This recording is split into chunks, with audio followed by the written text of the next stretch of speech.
buenos días, amigos televidentes. Muchísimas gracias por mantenerse en sintonía con los medios del grupo Telemicro.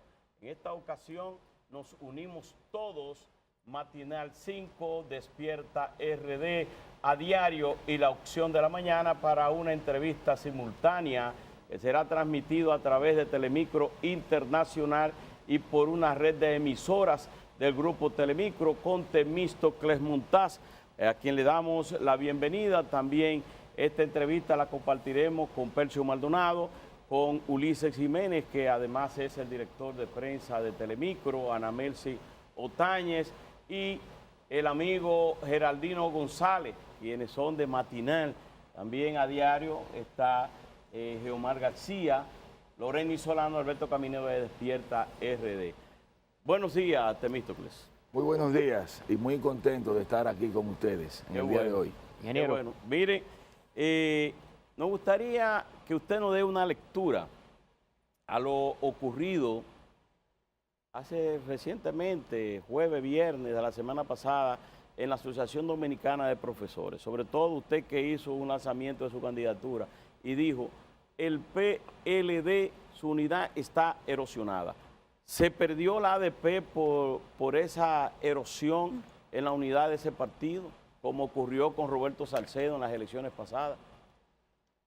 Sí, yo pienso que la derrota en la Asociación Dominicana de Profesores no puede verse al margen de las cosas que han estado ocurriendo entre el gremio y el ministerio. O sea, yo creo que un primer problema que hay que tener presente es la confrontación que se ha venido dando entre los directivos de la Asociación Dominicana de Profesores y el ministro de Educación. Pero además, yo creo que concomitantemente con eso, al interior del gremio también se dieron situaciones que muestran los conflictos que se han estado generando dentro de la propia organización en lo que tiene que ver fundamentalmente con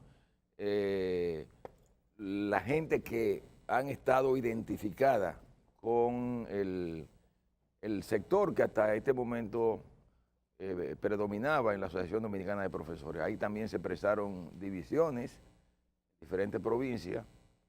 Y yo diría que no se puede también perder de vista el agotamiento. O sea, yo creo que no se puede perder de vista que también hay momentos en donde la gente quiere cambio. Yo creo que también ahí se impuso la idea de que había que cambiar. Pero no puede verse al margen de las confrontaciones que se han venido dando desde hace un tiempo entre directivos de la ADP y los problemas con el ministro de Educación. Hay que decirle, Temístocles, y disculpe, que también esta transmisión está siendo compartida por los compañeros de la opción de la mañana, Johnny Vázquez, Santo Méndez, Gustavo Olivo y Bienvenido Rojas, quienes van a compartir, vamos a hacer la conexión en breve. Percio. Ingeniero, esos deseos de cambio que se producen a veces, ¿usted cree que han cuajado lo suficiente en la sociedad dominicana como para sacar al PLD del poder? Bueno, eso habrá que verlo, porque yo soy de lo que sostengo que las ideas de cambio se van dando cuando la gente comienza a sentirse mal con los que gobiernan.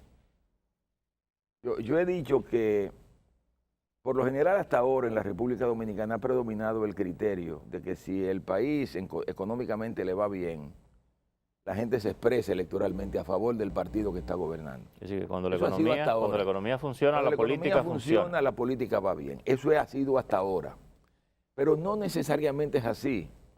O sea, yo he sostenido que no basta ya con que la economía le vaya bien. O sea, yo creo que hay otros elementos de carácter subjetivo que muy bien pueden determinar que aún yendo bien la economía, la gente decida cambiar.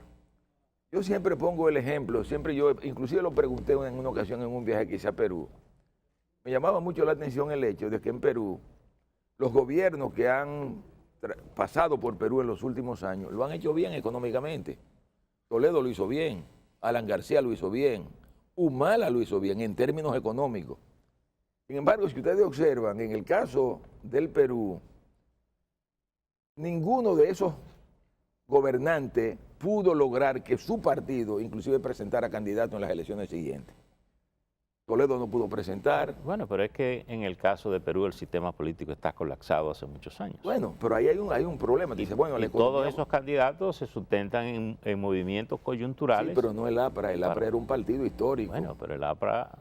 Lo que quiero decir es que no basta la economía. O sea, la economía le iba muy bien y sin embargo la gente decidió cambiar. El factor de la corrupción, por ejemplo, que puede ser un elemento real y subjetivo, como la granada de Odebrecht que explotó y se llevó a muchos gobiernos de América.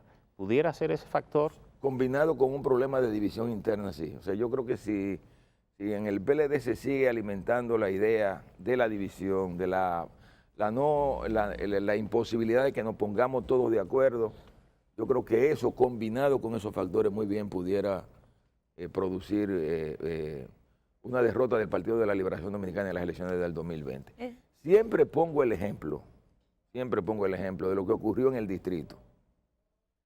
Yo recuerdo que 45 días antes de las elecciones aquí en la capital, Roberto era imbatible. O sea, las encuestas le daban alrededor de un 65%. Apareció este muchacho de candidato y en 45 días ganó las elecciones. Una serie de factores que se dieron ahí que también tienen que ver mucho con las cosas que están ocurriendo en el PLD que explican esta situación. De manera que si el PLD no logra mantener su cohesión interna, no logra mantenerse unido, todos estos factores subjetivos que se están generando en la sociedad dominicana muy bien pudieran gravitar de manera negativa en las elecciones del año 2020. Conociendo usted todos esos factores y hablando de cambios, entonces, ¿cómo va a ser el proceso para que esos precandidatos en el que usted comenzó a formar parte en el día de ayer puedan encontrar un camino y quizás alzarse con una nominación que pueda mantener al Partido de la Liberación Dominicana en el poder? Mire, nosotros tenemos pendiente definir ahora el 27 de octubre qué tipo de primaria va a utilizar el PLD. Yo le puedo asegurar a ustedes que desde el punto de vista mayoritario, en el Comité Central hay una actitud a favor de las primarias abiertas. Yo diría que habrá que ver, ya luego de tomada la decisión, cuál va a ser el curso que van a seguir los acontecimientos dentro del PLD. Pero si al final todo el mundo acepta la decisión del Comité Central, la que adopte el Comité Central, yo creo que eso puede enrumbar por buen camino al Partido de la Liberación Dominicana. Déjenme decirle una cosa.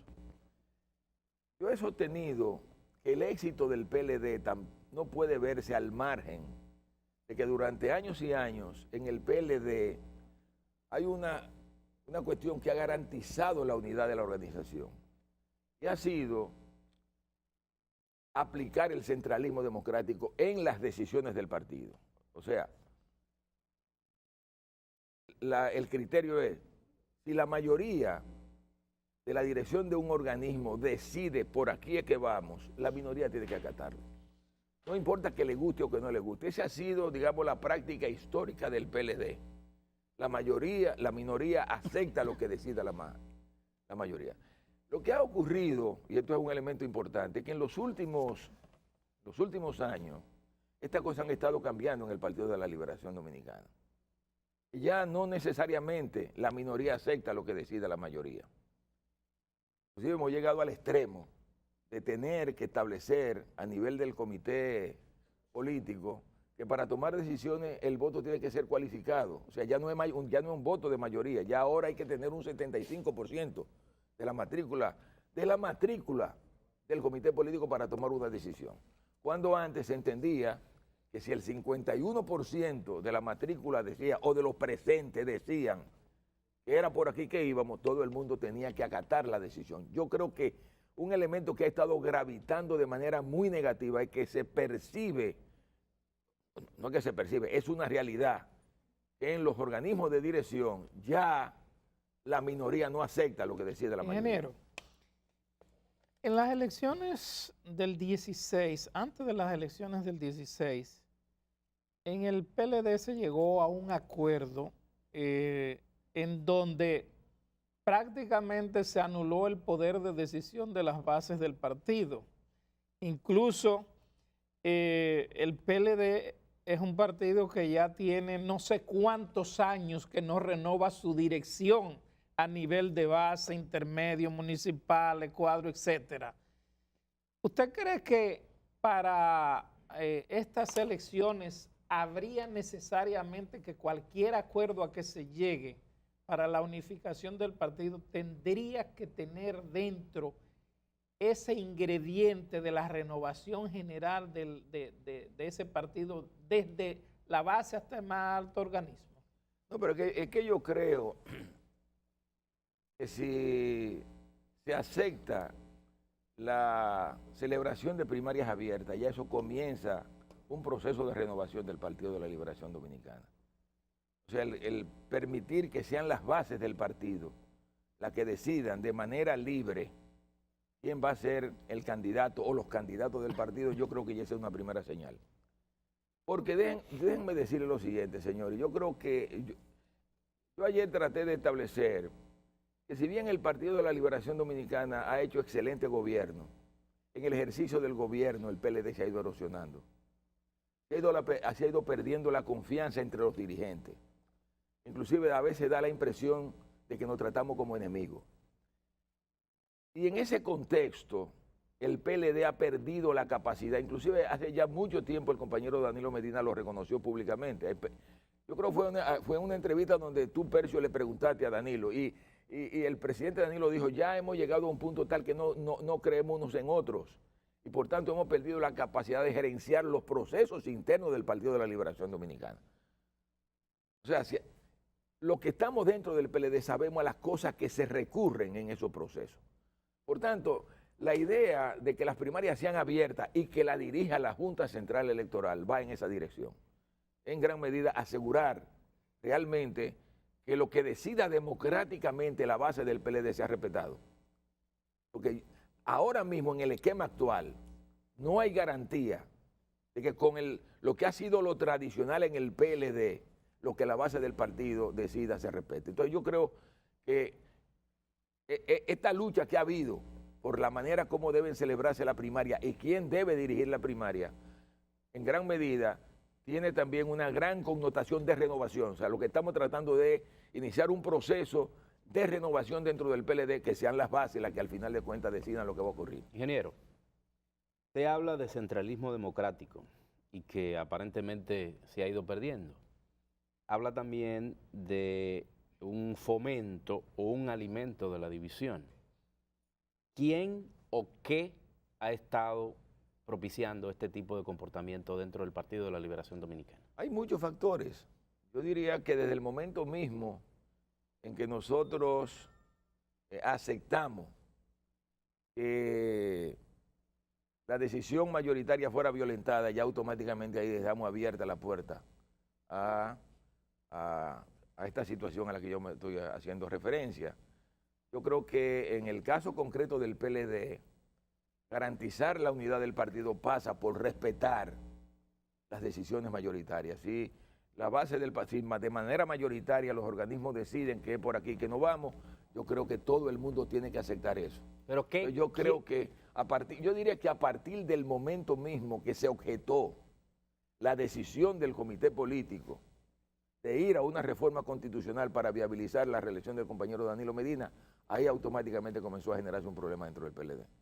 Porque se violentó una decisión del comité político que establecía que el PLD tenía que involucrarse a nivel del Congreso en un proceso para modificar la Constitución para viabilizar la reelección del compañero Danilo Medina. A partir de ahí, automáticamente... ¿Quiénes violentaron? ¿Quiénes cayeron? Ustedes lo saben. La indisciplina. Yo recuerdo vieron todo lo que ocurrió. A partir de ahí ya se generó una situación que ha cambiado radicalmente el funcionamiento de la organización, hasta el punto de que inclusive se logra establecer en un acuerdo que para tomar una decisión el 75% de los miembros del comité político tiene que votar a favor. Recuerdo un discurso del presidente Leonel Fernández, que se transmitió incluso por acá, Sí. donde dejaba entrever un cuestionamiento a esa decisión. ¿A eso se refiere parte? Sí, yo creo que no podemos ocultar que real y efectivamente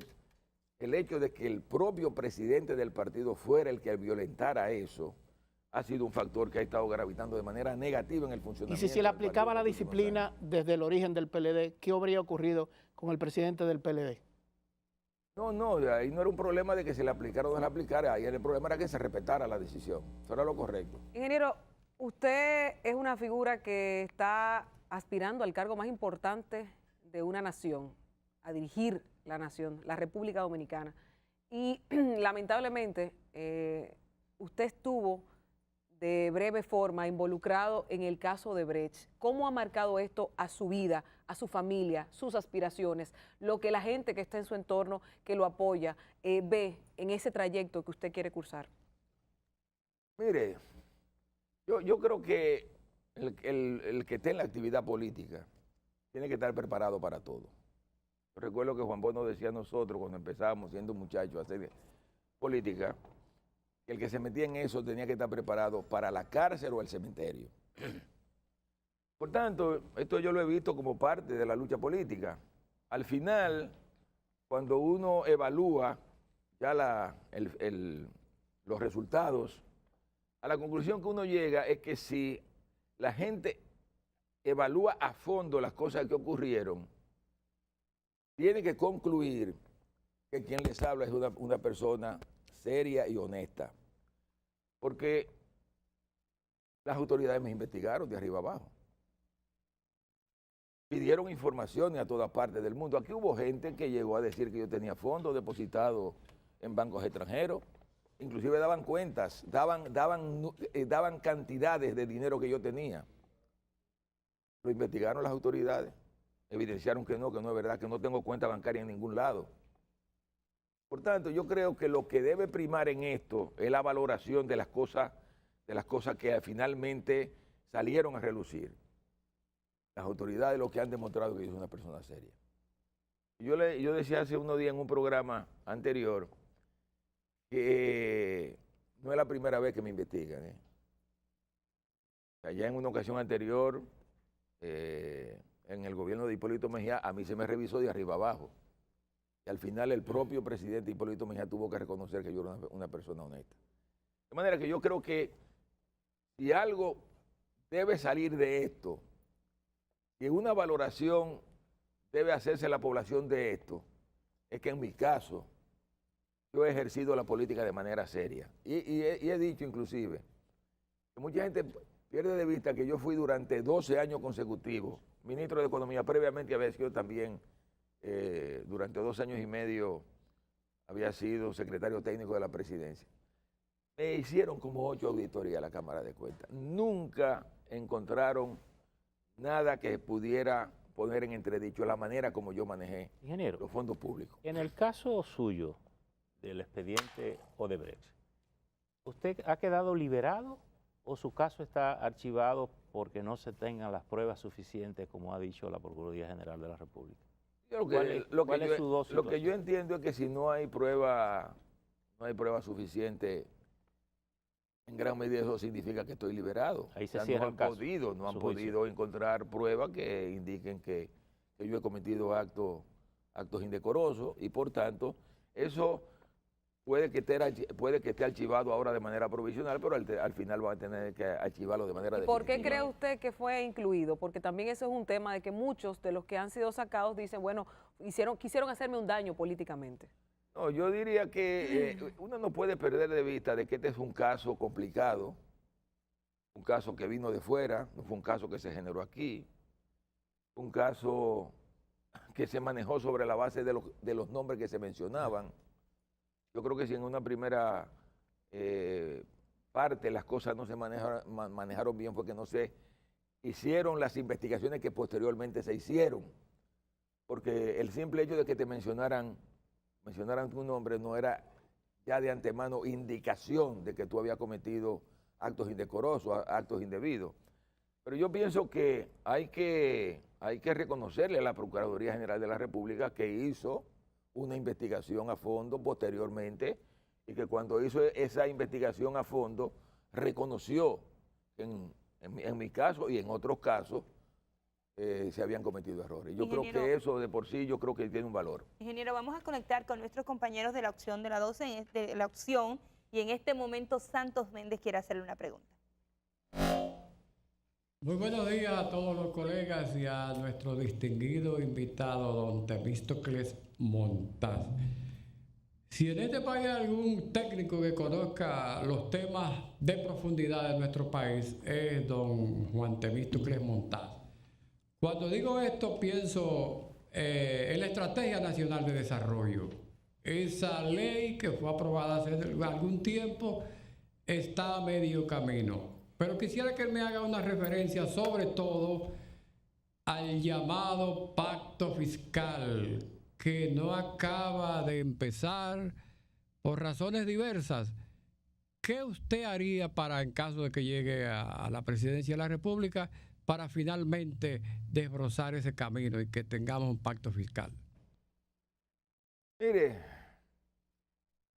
cuando nosotros planteamos la elaboración de la Estrategia Nacional de Desarrollo, una de las conclusiones que sacamos de todos los estudios que se hicieron, tanto a nivel técnico como a nivel de los contactos con los diferentes sectores de la sociedad, es que el desarrollo de un país cuesta. O sea, los países no se desarrollan por obra y gracia del Espíritu Santo. O sea, hay que financiar el desarrollo. Por esa razón, como sabíamos que el país tenía que abocarse a pactos, como el pacto por la educación, el pacto por la electricidad, llegamos a la conclusión, obviamente, de que eso necesitaba recursos, esos pactos necesitaban recursos. La idea del 4% del Producto Interno Bruto para la educación surge de ahí. Pero si ustedes observan, en la Estrategia Nacional de Desarrollo se establecía un programa de incremento del gasto en educación que no simplemente se reducía al 4% del Producto Interno Bruto. Inclusive ya al día de hoy lo que se establecía era que el gasto en educación debía estar rondando alrededor del 6% del Producto Interno Bruto. Pero lo mismo ocurría con el gasto en salud. Y no se puede perder de vista que en el sector salud se está gastando alrededor del 2% del Producto Interno Bruto. Estamos muy por debajo de la media de los países de América Latina.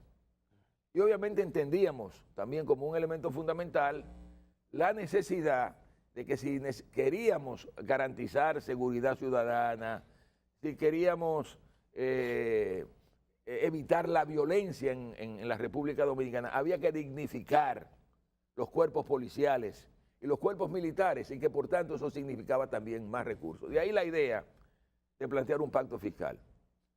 Y la idea del pacto fiscal era que la República Dominicana se sincerizara.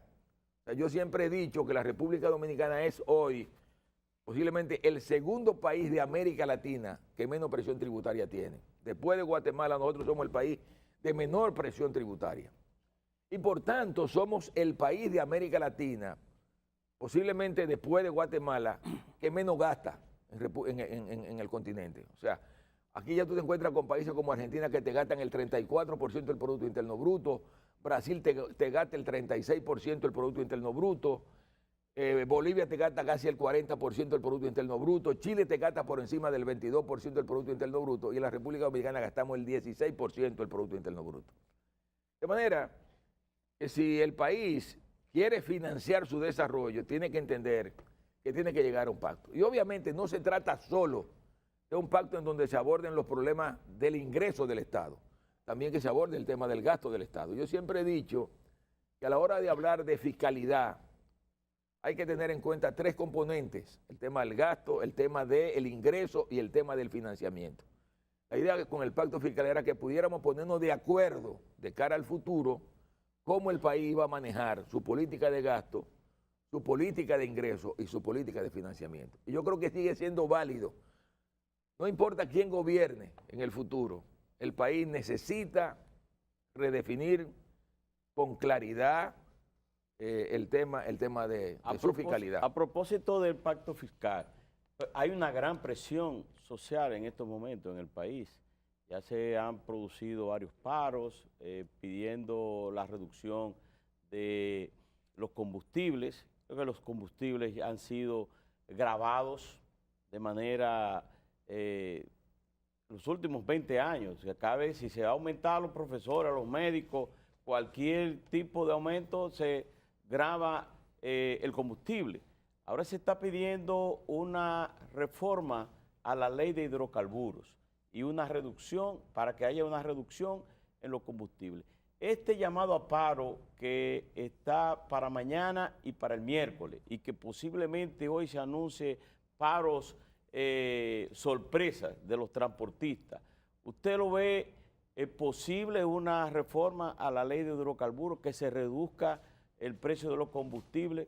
¿Esta huelga es conspirativa, es reivindicativa? ¿Son chantajes, como dice José Ramón Peralta? Vamos con el tema de la ley. Y voy a hablar con el tema de la ley porque a mí es que en realidad me ha tocado trabajar todo el tema de esa reforma. A finales de la primera gestión gubernamental del presidente Leonel Fernández, nosotros sometimos a la consideración del Congreso Nacional la ley de los hidrocarburos. Fuimos nosotros. En la prueba es Hipólito, pero quienes la sometemos somos nosotros. Y la idea era en gran medida transparentar con esa ley la manera de fijación de los precios. Es a partir de ahí que se establece que semanalmente debían fijarse los precios de los hidrocarburos. Y se buscaba con esto eliminar la discrecionalidad que había en la fijación de los precios.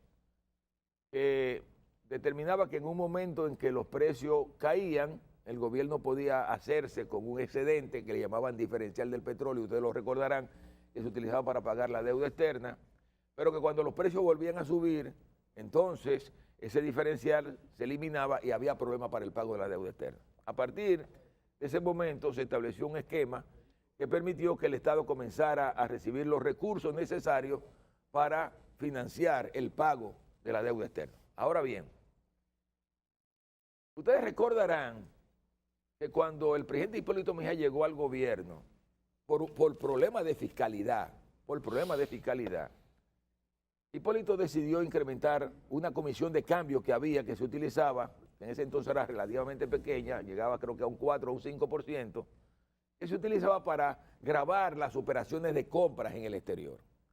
Esa comisión cambiaria llegó a representar alrededor de un 15 o un 16% de lo que se compraba. Y llegó a convertirse en el tercer impuesto del país. En términos de dinero, eso representaba casi, o sea, era el tercer impuesto en importancia del país. Ahora, ¿qué resulta? Que también en el gobierno de Hipólito se aprobó el Tratado de Libre Comercio con los Estados Unidos. El Tratado de Libre Comercio con los Estados Unidos obligaba a eliminar aranceles, y ese era un pararancel. Se entendía como un arancel, se le decía pararancel, pero era un arancel. Entonces, las autoridades económicas, ya nosotros estábamos en el gobierno, nos encontramos con esta situación. ¿Qué hacer con este pararancel? Que ya representaba el tercer impuesto, que el gobierno no podía desatenderse de esos recursos. Y por tanto, lo que se entendió es que una manera para resolver el problema era que ese impuesto, que era un impuesto al comercio exterior, debíamos transformarlo en un comercio, en un impuesto interno. Y ahí se estableció entonces el advaloren a los precios de los combustibles. Es de ahí que viene eso. Entonces yo creo que es muy importante que lo sepamos, porque cuando estamos hablando de bajar los precios, estamos perdiendo de cuenta todas estas cosas que se generaron. Antes la gente pagaba la comisión cambiaria y nadie decía nada, porque era indirecto. Ahora en gran medida tú lo sientes porque te lo están cobrando a ti de manera directa. Pero yo soy de lo que entiendo que un país que tiene una presión tributaria de un 14% del Producto Interno Bruto, venir ahora a rebajar impuestos, yo creo que no va en la dirección correcta, Por eso yo he dicho que lo correcto debería ser desde el gobierno, es que se entre en un proceso de negociación y que se le busque una salida al tema del transporte, una salida que muy bien pudiera ir en la dirección. Yo he dicho que hay algo muy parecido, hay un esquema parecido ya que se aplica, que da buenos resultados, que es el bono gas. Busquemos un esquema. Ingeniero, Bono diésel puede ser. cuando usted habla de que el país tiene un 14% de presión tributaria, ¿es una forma correcta de ver la economía? Porque en una economía donde casi el 50%, a veces hay quienes dicen que el 60% de la economía es informal, usted está haciendo una media en el Producto Interno Bruto, pero ese 50% no está dentro del esquema de pago de impuestos. Parecería que el país necesita, primero que el pacto fiscal, un proceso de organización de su economía para poder identificar realmente cuál es la presión tributaria. Porque quienes pagan impuestos dicen que no pagan un 14%. Comenzando por el impuesto de renta, pagan un 27, un 29%. Sergio, déjame decirte lo siguiente. El tema de la informalidad es un tema común prácticamente a todos los países de América Latina. O sea, cuando tú estás hablando de que aquí alrededor del 50 y tanto % de los trabajadores trabajan en el sector informal, eso más o menos es lo que ocurre en casi todos los países de América Latina. Y sin embargo, en esos países, la presión tributaria es diferente. O sea, yo no digo que no haya problema, yo no digo que el tema sea nada más ir a un pacto fiscal para incrementar tasas. Yo creo que hay un problema también serio de evasión fiscal en la República Dominicana. O sea, los cálculos que se han hecho ponen en evidencia de que si aquí no hubieran tantas exenciones, o sea, nosotros deberíamos tener una presión tributaria del orden del 22%. Ahora, ahí está de por medio que hay que sentarse a discutir y a evaluar si las exenciones que se están dando van en la dirección correcta o no van en la dirección correcta. Pero yo lo que insisto en esto, el tema de la informalidad es un tema recurrente en América Latina. Y cuando yo te hablo de que la República Dominicana es uno de los países de la región de América Latina que tiene la presión tributaria más baja, es un dato que no solamente lo digo yo, lo dicen todos los organismos internacionales. Y lo dicen en función de esa realidad que se da en el continente. Ingeniero, usted hizo ayer un acto muy importante en el Centro Olímpico, convocó a militantes del partido, simpatizantes y seguidores suyos del Partido de la Liberación Dominicana. Ese acto que ustedes celebran marca el principio de visitas en todo el país, de actividades a nivel de todos los municipios. ¿Cuál es el plan? Bueno, mire, yo estuve previo al acto visitando todas las estructuras del partido en todas las provincias del país. Yo te puedo asegurar a ti que yo, en el último año, yo recorrí posiblemente más de 3 veces el país, de punta a punta. Yo armé una estructura, yo tengo una estructura nacional.